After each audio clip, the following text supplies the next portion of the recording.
Saya Sigit Agus Himawan. Pada video kali ini akan membahas bahan aktif pucah madu dan bioratu sebagai suplemen yang dapat meningkatkan stamina tanaman untuk tumbuh sehat dan produktif.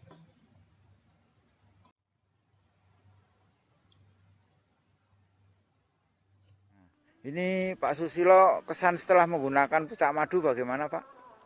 Untuk saat ini menggunakan pucak madu untuk saya sangat menghemat biaya. Menghemat biaya 40% lebih Pak. 40% lebih. 40 sampai 50% karena saya udah nggak pakai kimia sama sekali. Tidak Pak. menggunakan kimia. Saya hanya jadi menggunakan pucak madu, kesan saya sangat menghemat biaya, hasilnya sangat memuaskan.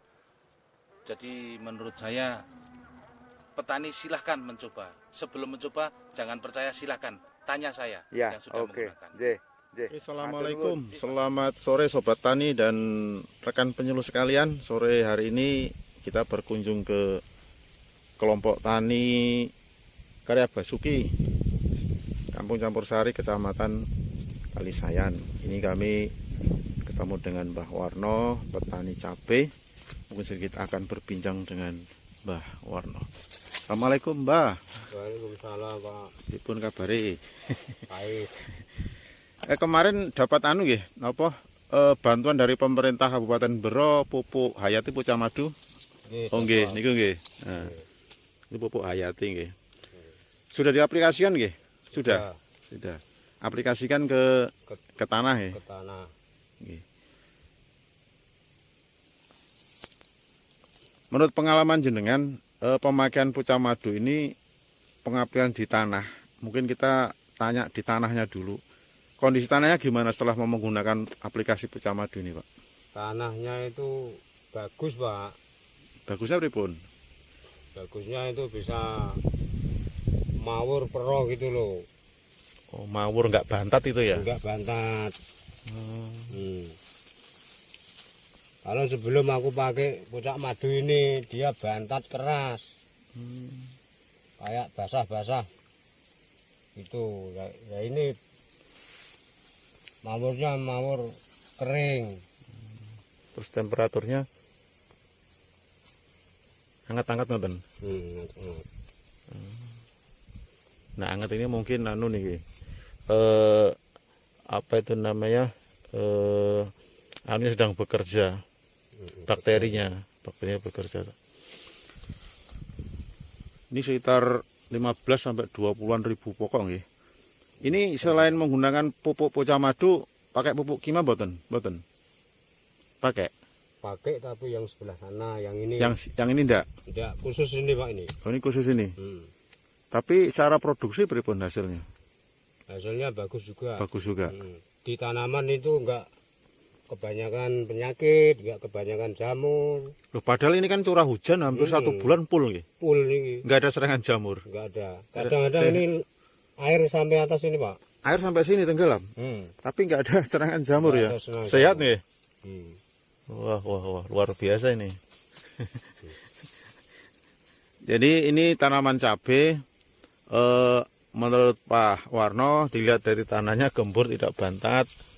Ada temperaturnya anget-anget. Ini saya kira ini bakteri yang bekerja di tanah ya, hangat. Mungkin oksigen di tanah juga cukup. Yang kedua, buah-buahnya juga sehat. Ini tidak menggunakan pupuk kimia ini, padahal kalau mungkin ditambah itu mungkin ya layu enggak. Ada 1 bulan lebih curah hujan luar biasa ini. Hampir setiap harinya itu Kalisayan mungkin hujan hari-harinya luar biasa. Nggak ada terangnya. Tapi selama ini di saat kondisi hujan yang sangat deras, curah hujan yang tinggi, untuk petani cabai masalah adalah jamur nggih. Tapi ini aman nggih. Nggih. Artinya pengalaman dengan pucak madu gimana menurut sampean? Pada tanaman artinya bisa memberi dampak bagus pada tanaman. Kayaknya itu yang sudah memakai ini kayaknya itu bagus lah. Rata-rata Katakan rata-rata itu puas nggih. puas gitu. Nggih. Jadi terima kasih Pak Warno, ini semoga panen jenengan melimpah, bertani tambah semangat. Ini bantuan pemerintah juga manfaat, saya kira membantu pada masyarakat. Yang jelas juga disampaikan pada teman-teman lain, baik cara pengaplikasian, manfaat dan sebagainya tentang pupuk ini. Oke. Karena ini bantuan pemerintah, diharapkan ini bisa memberi efek baik pada masyarakat, terutama masyarakat petani. Mungkin itu Sobat Tani, pertemuan kita pada sore hari ini dengan petani kita. Terima kasih nggih wawancaranya Pak Warno nggih. Terima kasih, selamat ketemu lagi, semangat. Assalamualaikum.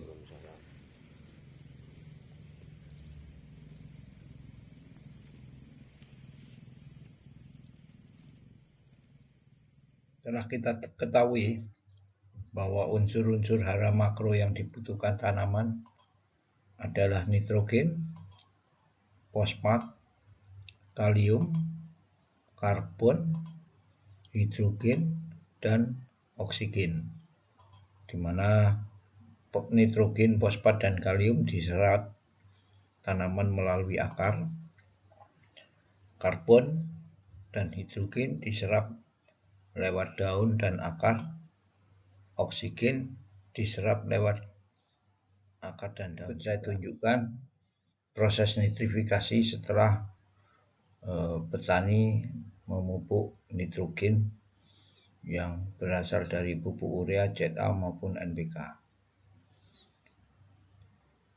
Nitrogen akan terionisasi menjadi ion amonium yang akan berubah menjadi nitrit, di mana diasumsikan kadar oksigen tanahnya mencukupi, sehingga ion amonium tersebut akan membentuk nitrit dengan menghasilkan ion hidrogen. Setelah nitrit akan berubah bereaksi menjadi nitrat yang juga membutuhkan oksigen, karena oksigen tanahnya mencukupi, maka nitrat akan segera diserap oleh akar sebagai nutrisi dengan melepaskan ion hidroksid. Ion hidroksid akan bereaksi dengan ion hidrogen, akan membentuk H2O atau air. Maka tidak terjadi efek negatif yang bisa mengganggu pertumbuhan tanaman. Tetapi apabila kandungan oksigen di dalam tanah itu kurang untuk bereaksi dari nitrat menjadi nitrit, dari nitrit menjadi nitrat, maka nitrat tidak terbentuk, sehingga ion hidroksidnya juga tidak terbentuk, sehingga tidak terjadi reaksi pembentukan H2O. Maka ion hidrogen tersebut akan terkandung di dalam tanah dan akan mengakibatkan pH tanah turun. Perlu pemirsa tahu, pH adalah singkatan dari potensial hidrogen. Jadi semakin banyak ion hidrogen yang terkandung di dalam tanah, maka pH tanah semakin asam. Belum menginjak kepada pembahasan tentang kekurangan oksigen tanah dan penurunan pH tanah. Saya ingin menyampaikan dulu fungsi daripada unsur hara nitrogen terhadap pertumbuhan tanaman. 1. Nitrogen berfungsi untuk sebagai penyusun semua protein. Kedua, membentuk asam amino. Ketiga, protoplasma. Yang keempat adalah klorofil daun, yang merupakan komponen utama untuk pertumbuhan vegetatif atau masa fase pertumbuhan tanaman, yang bisa mengakibatkan tanaman itu tumbuh normal ataupun tidak normal seperti kerdil. Yang kelima adalah asam nukleat, di mana asam nukleat ini akan mempengaruhi kelangsungan hidup daripada sel-sel dari tanaman yang berkontribusi untuk pertumbuhan vegetatif maupun generatif. Sehingga pemirsa bisa mengerti bahwa nitrogen, unsur hara nitrogen itu sangat penting untuk pertumbuhan vegetatif atau di umur pertumbuhan dan sedikit mempengaruhi di fase generatif. Teman-teman, ini saya mau memperlihatkan tembakau yang tidak dikocor. Ini cuma masalahnya cuma satu pohon ini. Tapi tidak apa-apa, ini sebagai perbandingan. Ini sebagai perbandingan nih yang ini nggak dikocor. Ini awal-awalnya nih teman-teman. Awal-awalnya ini kalau menurut saya ini awal-awal dari kegagalan panen. Ini pertama kali ini menguning seperti menguning ini awalnya. Nah, ini nanti ke atas kuning semua, jadi mengering dan menjadi dendeng. Nah, itu awal tembakau itu seperti itu apabila akan gagal panen. Jadi akan gagal panen itu di tanaman yang masih muda sudah kuning. Iya, sudah kuning. Ini diawali dengan daun seperti ini. Dibandingkan sekarang ini sekarang yang dikocor. Yang dikocor. Yang dikocor ini. Padahal ini satu kali tanaman loh, 1 hari. Nah ini perbandingannya yang dikocor. Nah, ini kocor ini pertumbuhannya ini 8 hari dari 8 hari yang lalu saya 8 mengocor. hari yang lalu dikocor. Ini perkembangannya seperti ini. Tidak ada daun kuningnya. Tidak ada daun kuning. Tidak ada daun kuningnya ini sama sekali. Daun bawahnya juga masih hijau dan lebar. Kemarin sebelum saya kocor ini sama juga. Menguning juga. Menguning juga. Dan alhamdulillah ini tanahnya juga gembur ini. Tanahnya gembur. Tanahnya gembur ini. Sudah gembur ini sangat bagus untuk perkembangan akar ini. Tanahnya gembur, kemudian daunnya tidak menguning lagi. Tidak menguning, hijau tebal. Dan lebar. Nah, ini juga untuk pupusnya ini sangat mudah loh teman-teman nih. Coba lihat. Nah, ini sangat mudah untuk pupusnya. Nah, ini bakat daun akan lebar ini. Jadi kelihatan daunnya akan lebar gitu ya. Ini kayak gini nih penuturan Pak Miswadi di lereng Gunung Sindoro di lahan perhutani.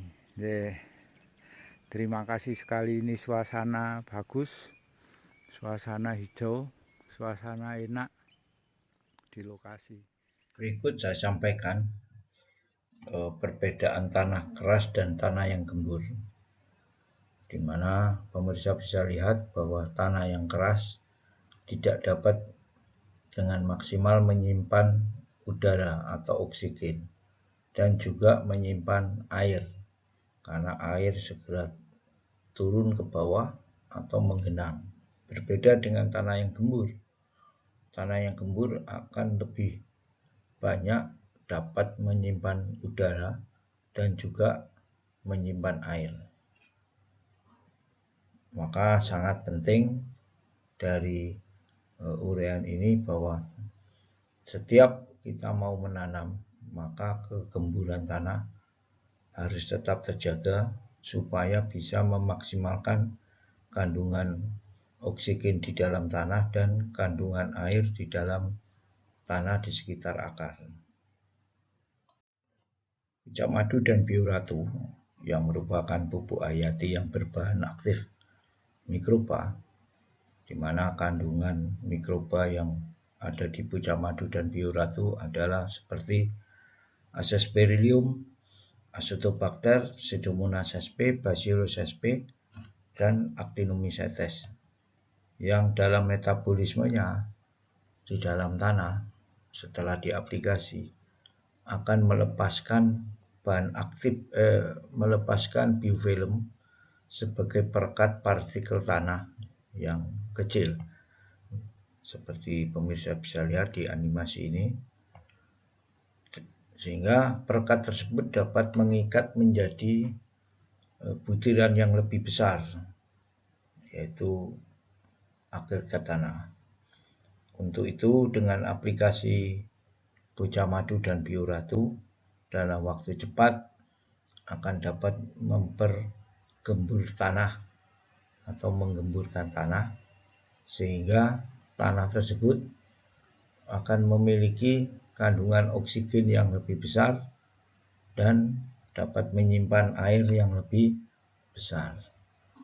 Nah, kembali lagi seperti yang saya jelaskan tadi, bahwa proses nitrifikasi atau proses pupuk nitrogen yang diberikan oleh petani akan segera menjadi bentuk tersedia, yaitu nitrat yang bisa diserap oleh tanaman sebagai nutrisi. Inilah pentingnya kegemburan tanah atau sifat fisik tanah yang baik di lingkungan perakaran.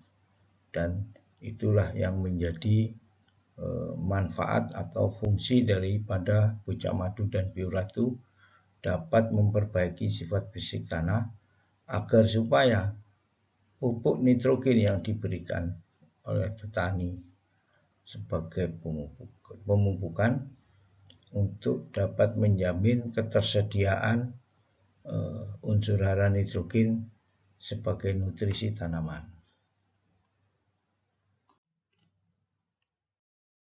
Berikut saya tayangkan bukti bahwa Bocah Madu sebagai penggembur tanah secara biologis pada tanah yang bekas terkena kebanjiran atau lahannya tergenang cukup lama. Ini sempat 3 kali kebanjiran besar ini. Besar ya? Iya, yang dulu kan. Biasanya kalau tanaman kebanjiran itu tanahnya gimana, Pak? Padat. Padat. Iya. Nah, kita cek sekarang ya tanahnya, nggih. Mohon maaf saya bongkar ini. Iya, enggak apa. Nah, ternyata tanahnya Gembur. masih gembur, nggih. Gembur, jadi gembur. Jadi gembur ya. Biasanya kan padat mangkal gitu ya. Iya, iya. Nah, udara susah masuk, Iya. perakaran suka bernapas, akhirnya tanaman biasanya kerdil dan sebagainya. Nah, ini resikonya Pak, kalau tanah subur ya, Iya. apa tuh rumputnya juga subur juga. Selamat pagi sedulur tani semuanya, dimanapun Anda berada. Hari ini saya berkunjung kembali ke lahan milik Bapak Parman hari Selasa tanggal 21 Mei di lahan demplot pupuk hayati cair Bocah Madu, dan inilah hasilnya untuk tanaman sayuran yaitu sawi sama tomat. Ini beliau dari awal olah lahan sampai sekarang mengaplikasikan pupuk hayati cair Bocah Madu, dan inilah hasilnya, baik untuk tanaman tomat maupun sawinya.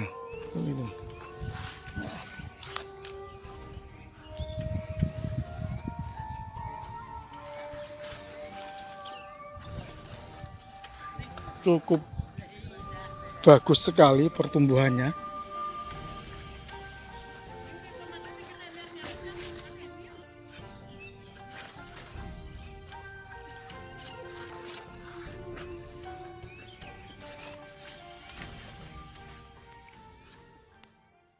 Hasilnya pripun? Nggih. Oh ngoten nggih. Terus pundi Pak hasilipun selama ngaplikasi pupuk Bocah Madu niku Pak? Ya alhamdulillah saya Mas niki ngangge niki. Nah niku kangani kados niku teng menu wit-wit nggih atos kuat. Nggih. Kadang teng godhong nggih wandel. Yo teng sawi nggih cerdas kados niku. Oh, dan selain niku napa Pak perkembangannya Pak? Perkembangannya sing kula amati niku nggih kalih aman niku radipun mboten padosa kados sing sanesipun. Nggih, matur nuwun Pak nggih. Pak niki terus pundi Pak niki hasil Pak niki pun anu nggih, ngoten nggih. Mungkin Lah nang iki kan superan. Oh, pensuperan kayak ngoten iki. Wah, mantap pucah madu iki. Kan ngendok bentuk. Berarti kawit awal nih Pak sempat pucah madu nih Pak. Wah ini wis sak. Ayo wis. Wawane kan jalannya nih kota. Pripun Pak jalan? Nggih. Mboten ngurip mboten serentak. Dadi ampun enten sing kados niki, pun enten sing megah. Ngoten nggih. Jane nek ngono nggih pun kados niki, Jong. Sedaya nggih.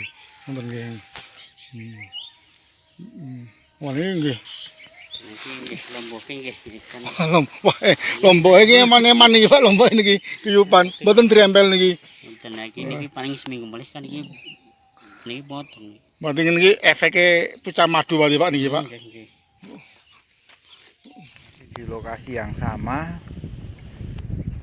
ini juga perbandingan ini yang lokasi ini juga tidak dikocor dengan pucak madu, sama juga bekas tanaman cabai. Ini bekas tanaman cabainya masih ada, tapi ini sangat kontras ini kalau dibandingkan dengan yang dikocor dengan pucak madu. Ini seperti ini. Itu yang di sana itu malah sudah tinggi sekali ini. Kita bisa lihat sangat berbeda sekali. Ini yang sebelah kanan saya ini tidak menggunakan pucak madu sampai di ujung sana, sementara ini lahan ini menggunakan pucak madu. Ini ada satu pohon ini yang tinggi sekali. Nah, kalau kita cermati, mungkin untuk teman-teman ya yang baru memahami masalah daun tembakau, ini daun tembakau ini kelihatan mengkilat ini, mengkilap. Artinya kalau mengkilap seperti ini, itu kandungan nikotinnya bagus, banyak. Nah ini kita lihat seperti ini.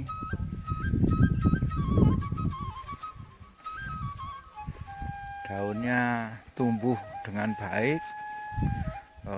Hijaunya itu hijau, klorofilnya kelihatan sekali. Terus ini masih tunasnya itu betul-betul tunas muda ini yang akan tumbuh dan berkembang. Terus daunnya juga lebar-lebar.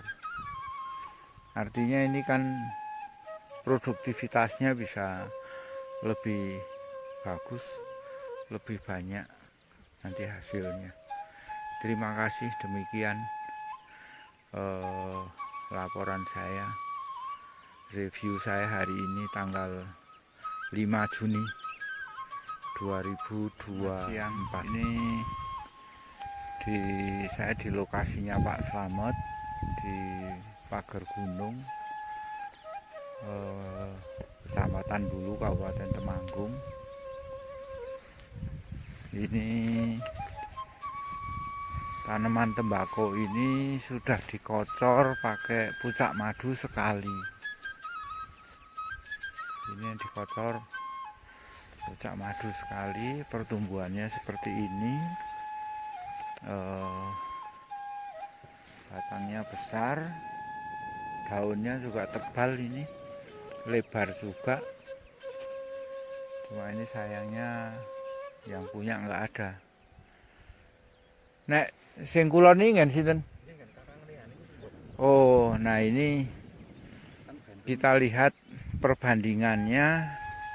Ini yang dikocor pakai pucak madu. Nah, sementara sebelahnya ini tidak dikocor pakai pucak madu. Pertumbuhannya berbeda. Kalau ini tanaman sih tumbuh bagus ya, cuma kurang, daunnya kurang lebar, batangnya juga tidak besar, jadi ini kecil-kecil seperti ini. Kalau dibandingkan dengan yang dikocor itu seperti ini. Nah, ini nampak sekali bedanya, padahal ini baru sekali dikocor ini. Kemarin tanaman ini masih sangat kecil karena masih ada tanaman cabenya, pernah kita review ya. Kemudian kita bisa lihat ini ajir atau bambu ini bekas untuk tanaman cabai. Nah, ini bisa kelihatan sekali, bisa dibandingkan. Ini yang di bawah ini juga sama sekali tidak ada daun kuningnya ya, tidak ada daun kuningnya, artinya ini tanaman ini subur sekali. Demikian tanggal 5 Mei 5 Juni 2024 saya laporkan dari Desa Petiran, Pager Gunung, Kecamatan Bulu, Kabupaten Temanggung. Demikian, terima kasih. Yang tadi, maka pemirsa bisa melihat perbedaan daripada tanah yang bisa memberikan ketersediaan nitrogen akan memiliki pertumbuhan vegetatif yang lebih baik. Nah, ini saya ingatkan lagi bahwa nitrogen itu sebagai penyusun semua protein, asam amino, protoplasma, dan klorofil.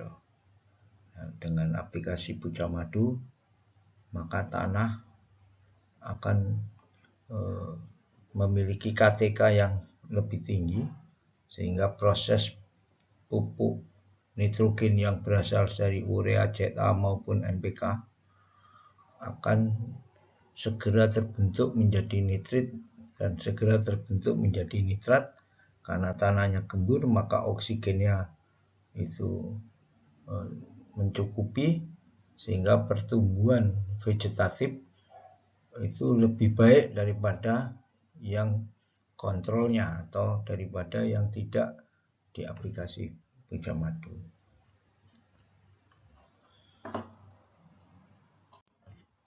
Seperti yang sudah saya jelaskan di slide sebelumnya, bahwa apabila pupuk nitrogen atau unsur hara N ya, dari pupuk yang tidak bisa dirubah menjadi nitrat sehingga tidak dijerat, akan berpotensi untuk menurunkan pH tanah.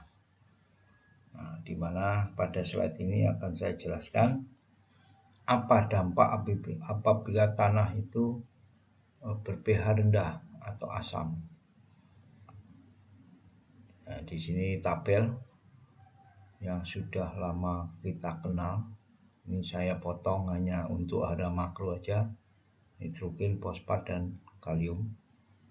Di mana ini menunjukkan bahwa apabila pH tanahnya itu 4, maka nitrogen, fosfat, dan kalium hanya terserap kira-kira tidak sampai 10%. Sehingga pupuk nitrogen yang kita berikan itu tidak bisa diserap oleh tanaman.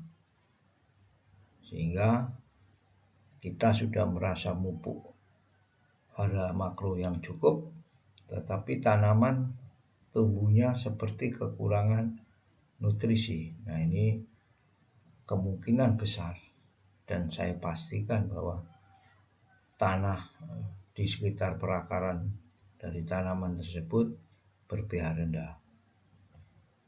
Apabila pH tanah itu di sekitaran 5, maka nitrogen, fosfat, dan kalium meningkat menjadi 50% yang bisa diambil atau yang tersedia bagi tanaman, sehingga tumbuhnya agak lebih bagus daripada yang ber-pH 4. Demikian juga untuk apabila tanah tersebut ber-pH 6,5 mendekati 7, maka ketersediaan unsur hara yang berasal dari pemupukan itu bisa sebesar 100%. Jadi efisiensinya 100%. Dan perlu pemirsa ingat kembali apa yang sudah saya sampaikan sebelumnya. Apabila nitrogen tidak bisa dijerat atau gagal dari proses nitrifikasinya, maka menyebabkan pH akan semakin turun lagi. Sehingga ini berdampak negatif yang berkelanjutan. Jadi seperti berakibat yang berkelanjutan ya. Jadi kalau nitrogennya tidak bisa tersedia menyebabkan pH turun, dan apabila pH turun maka kemampuan tanah untuk menyediakan pupuk nitrogen dan yang lain, fosfat dan kalium juga akan turun. Maka ini perlu kita perhatikan, kita pelajari, kita tarik kesimpulan untuk bisa memahami tentang bagaimana bertani yang sukses. Berikut saya tayangkan melon di umur vegetatif yang kerdil akibat dari kekurangan nitrogen, walaupun petaninya sudah merasa memupuk dengan dosis yang cukup. Ini tanaman melon di Gilang Harjo, Kecamatan Pandak, Kabupaten Bantul, Yogyakarta, yang mana lahan ini memiliki pH tanah yang sangat rendah, yaitu setelah kami ukur 3,5 sampai 4,2. Akibatnya tanaman melon ini menjadi kerdil dikarenakan oleh nilai tukar kation tanah sangat rendah, sehingga NPK sebagai nutrisi tidak bisa tersedia bagi tanaman, sehingga tanamannya mengalami kekurangan nutrisi atau stunting, sehingga tanamannya satu menjadi pertumbuhan vegetatifnya terlambat dan menjadi kerdil, dan yang kedua karena kekurangan nutrisi sehingga daya tahan terhadap serangan penyakit yang berasal dari tanah maupun di atas tanah menjadi rendah. Nah, ini pemirsa bisa lihat sudah ada gejala mengalami keriting daun yang umum dialami oleh tanaman melon. 3 hari yang lalu kami lakukan aplikasi Pucamadu dengan tujuan untuk menaikkan atau menormalisasi pH mendekati 6 atau 7, dan juga bertujuan untuk meningkatkan KTK tanah. Dan para pemirsa bisa lihat setelah 3 hari aplikasi sudah ada perubahan yang signifikan dari daun melon tersebut, yaitu sebagian keriting daun akibat dari ketahanan terhadap penyakit yang rendah sudah mulai teratasi. Jadi keriting daunnya sudah mulai berkurang dengan daun menjadi lebih tegar, lebih lurus menghadap ke arah matahari dan segar. pH sudah menunjukkan di angka hampir 5, yang sebelumnya 3 hari yang lalu itu kita ukur 4 ya.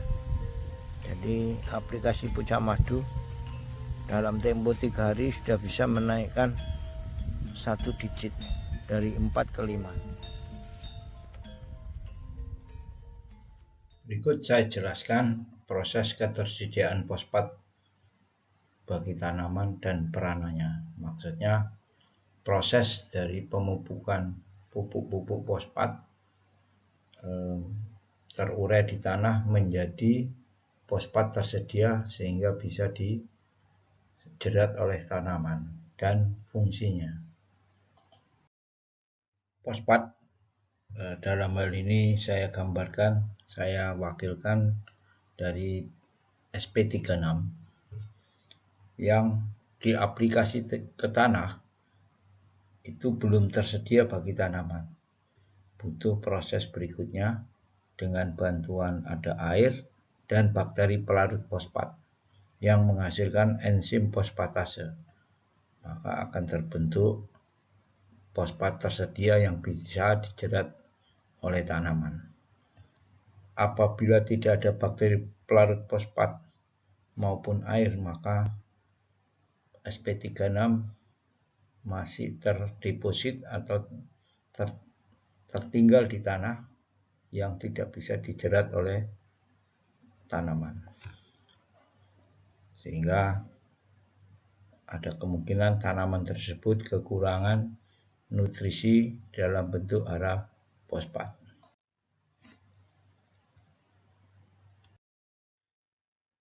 Fungsi dari unsur hara fosfat adalah untuk pembungaan, pemasakan buah, yang ketiga untuk ADP dan ATP, yang merupakan 1-3 ini adalah faktor yang mengakibatkan pertumbuhan generatif yang berakibat pada produktivitas pada tanaman biji maupun buah-buahan.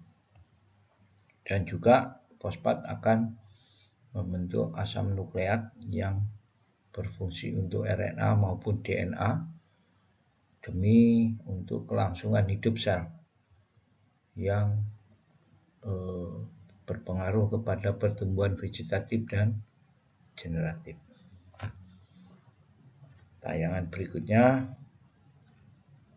akan saya tayangkan padi umur generatif tetapi banyak yang gabuk atau hampa akibat dari kekurangan fosfat tersedia.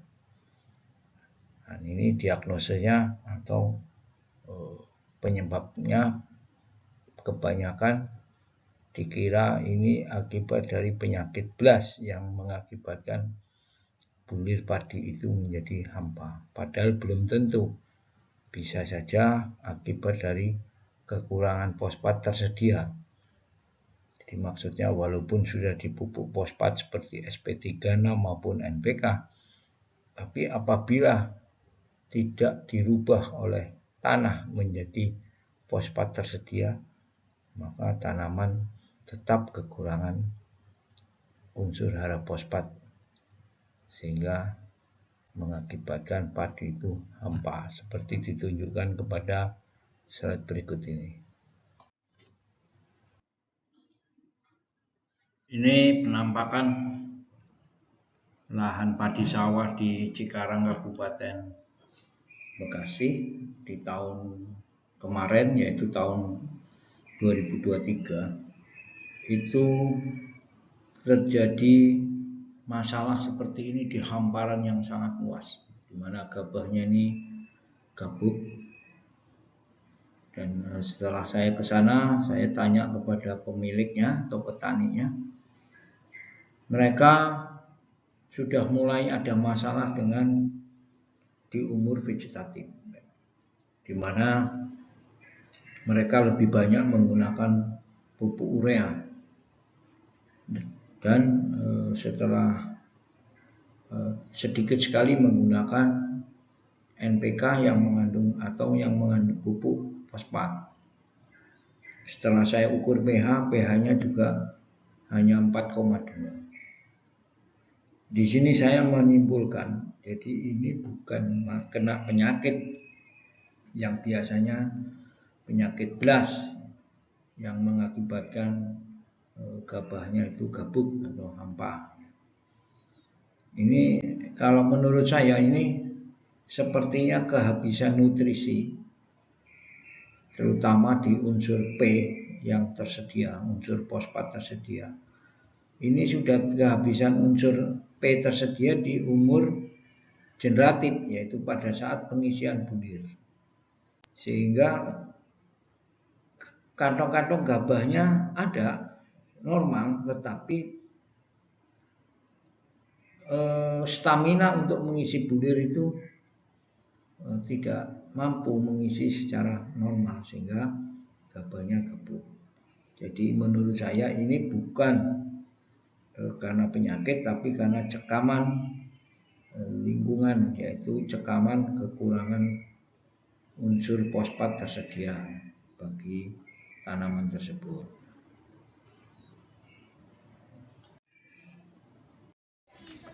Kini jumpa. Assalamualaikum warahmatullahi wabarakatuh.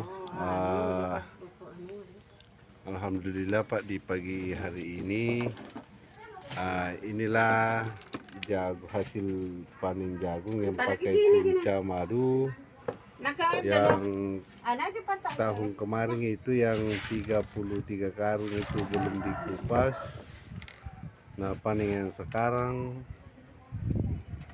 dia dapat 30 karung penuh, 30 karung penuh.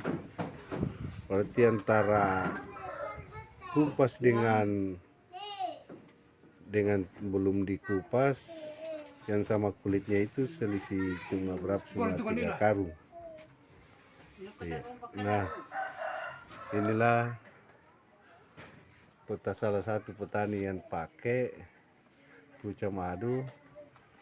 Nah, inilah testimoninya dari petani. Mungkin saya bisa tanya dia. Jadi tigamba jika jempol lebat tomai kira-kira tigamba sigura karun di setahun ke apa? Berapa karun? 30 tahun tani bibi, jadi 30 tahun lewat bibi. Orang tahu orang ngamai. Singgamai. 33 yang tahun yang lalu. Sekarang yang tidak dikupas. Sekarang sudah dikupas menjadi 33 karung. Nah, berarti dia naiknya selisih lebih 10. Asilin na tahu matawa nunu juga ngamai mau pas. Sikap bajingan ini. Oh, tangguhan kasi. Ini kumpatan jujur ya. Oh. Berarti sama antara 33 kemarin yang sama kulitnya dengan 33 karung yang sudah dikupas ini. Tahu kering. Jadi kira-kira untuk punca madu respon tak bagaimana? Coba. Ya lebih bagus gitu ya dipakai. Karena satu kali jadi 2 kali kusi pro ini dengan punca madu. Satu kali pupuk apa? Pupuk urea. Iya. Urea. Oh, pupuk pemerintah. Nah, bagus gini punca madu. Jadi bilang bagus. Jadi kemungkinan kalau kedepannya kalau tidak ada yang dari pemerintah kira-kira bagaimana? Mau dibeli atau bagaimana? Itu mah dipakai kalau ada ya. Dibeli. Oke. Dibeli itu kalau tidak ada dari pemerintah. Oh iya. Jadi menurut pengakuan dari salah satu petani, kalau masih ada ya tidak boleh jadi.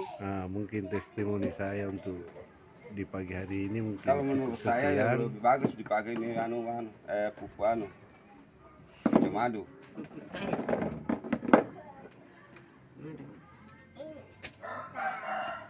Hasilnya sudah ada buktinya hasilnya. Iya. Oke, terima kasih.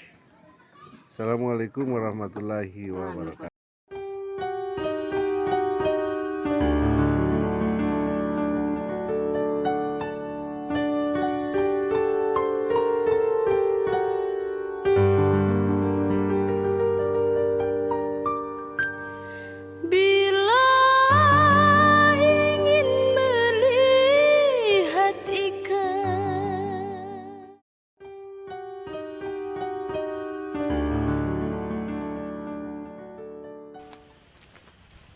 Ya, ini saya di Pare-Pare ini dengan salah satu penyuluh ya, penyuluh lapangan Dinas Pertanian Parepare ya Bu ya.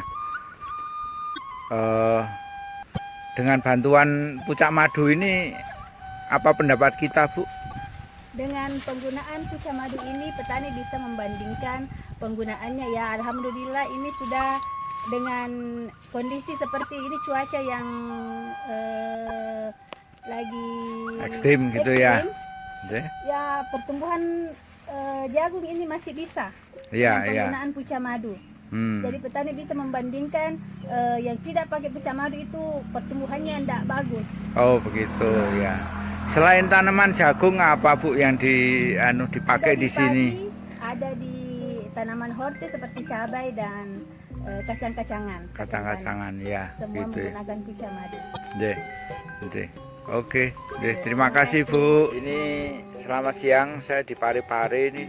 Di daerah mana ini Pak? Bilalangi, Kelurahan Bilalangi ya. Kelurahan Limoy, Parepare itu ya. Baju Gigi apa? Kecamatan Baju Gigi ya. Dengan Pak siapa ini? Pak Hakim ya. Kelompok tani Mitra. Kelompok tani Mitra.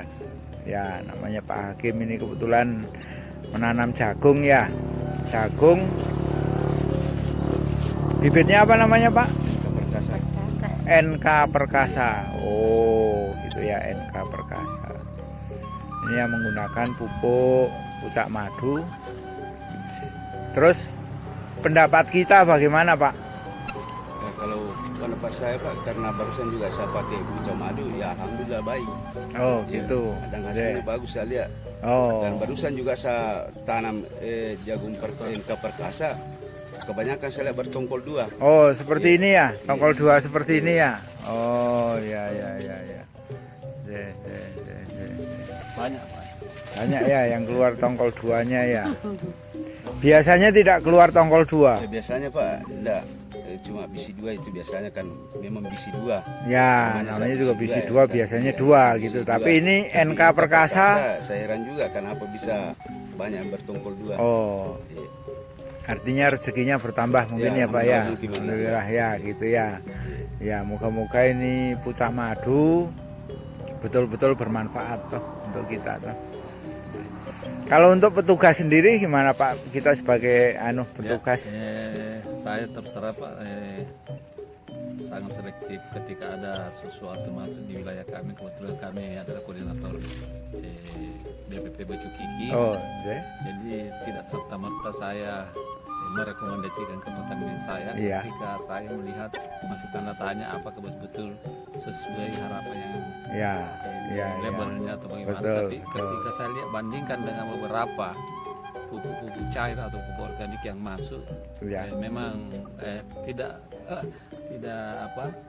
sesuai fakta bahwa memang agak lain dari yang agak lebih baik daripada pupuk cair yang lain. Jadi ini lebih baik daripada pupuk yang lain. Kalau Ibu sendiri, Ibu penyuluh di daerah sini ya? Iya Pak. Selain tanaman ini yang menggunakan pupuk pucak madu di kelompok tani mana lagi Bu? Kemarin itu Pak kita sebar pupuk karena banyak kelompok yang dapat.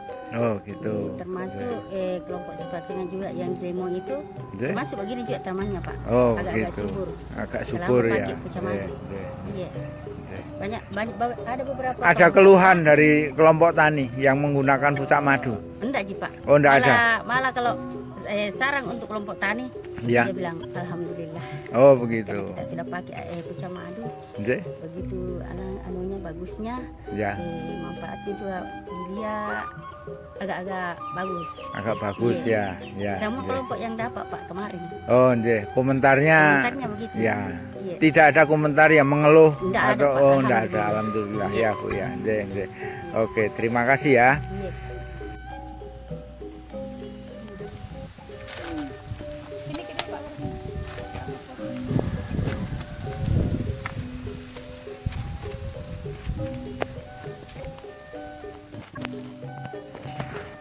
Bibit apa ini? Banyak orang tidak mau pakai. Kering timbangannya. Nah, bukan bilang 1-2 orang bilang semuanya sudah menanam betras.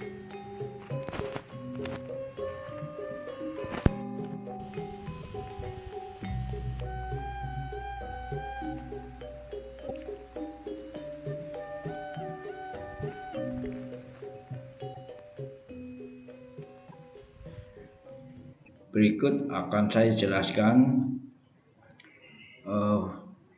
fungsi daripada unsur hara kalium terhadap pertumbuhan tanaman dan produktivitasnya.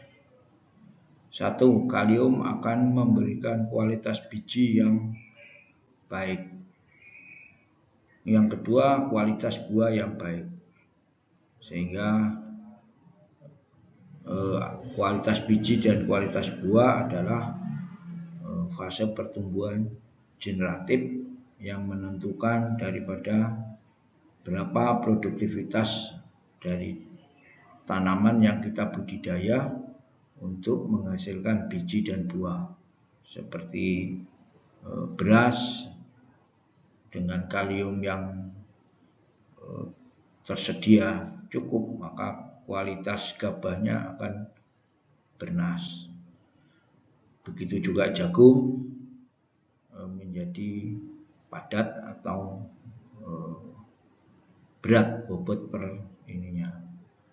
Yang kedua, untuk tanaman buah-buahan atau tanaman sawit, unsur hara kalium yang tersedia akan memberikan kualitas buahnya yang berkualitas tinggi. Yang ketiga, kalium juga berperan untuk membentuk asam nukleat untuk RNA dan DNA, yang tentunya sudah saya jelaskan sebelumnya bahwa asam nukleat akan menentukan kelangsungan hidup daripada sel saat metabolisme, sehingga unsur hara kalium juga menentukan pertumbuhan vegetatif maupun generatif. Berikut tayangan berikutnya akan saya tunjukkan bukti-bukti apabila kalium tersedianya terpenuhi, maka bisa menentukan kualitas daripada buahnya. Itu. Ini kan kalau ilmu pertanian kan penyakit kok. Iya toh Mas? Penyakit, iya. Ini loh. Penyakit semua loh ini kalau tidak normal daunnya itu. Tapi produksinya masih lihat aja seperti ini. Ya ini di wilayah ini testing.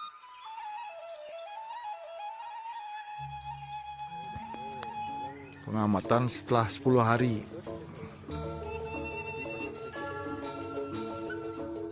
Keluar pucuk, langsung keluar pentil calon buah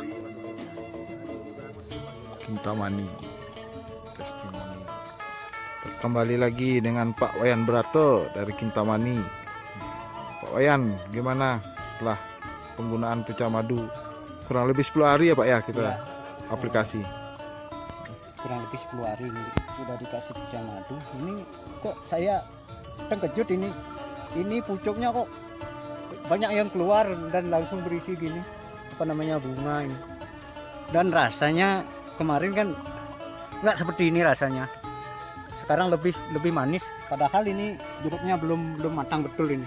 Kalau ini mungkin matangnya sudah betul-betul matang, ini kemungkinan lebih manis lagi.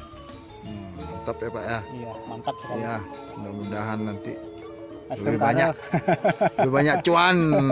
Ya, semua Pak Wayan Berato dari Kintamani. Iya, mewalisik semua. Dari uraian saya yang panjang dapat saya simpulkan bahwa bahan aktif Puca Madu dan Bioratu, 1, mampu menggemburkan tanah secara biologi, sehingga dengan tanah yang gembur kandungan oksigen tanah meningkat, maka menyebabkan ketersediaan nitrogen dalam bentuk nitrat menjadi cukup. Dengan demikian kebutuhan nitrogen bagi tanaman menjadi tercukupi, terutama untuk pertumbuhan vegetatif. Yang kedua,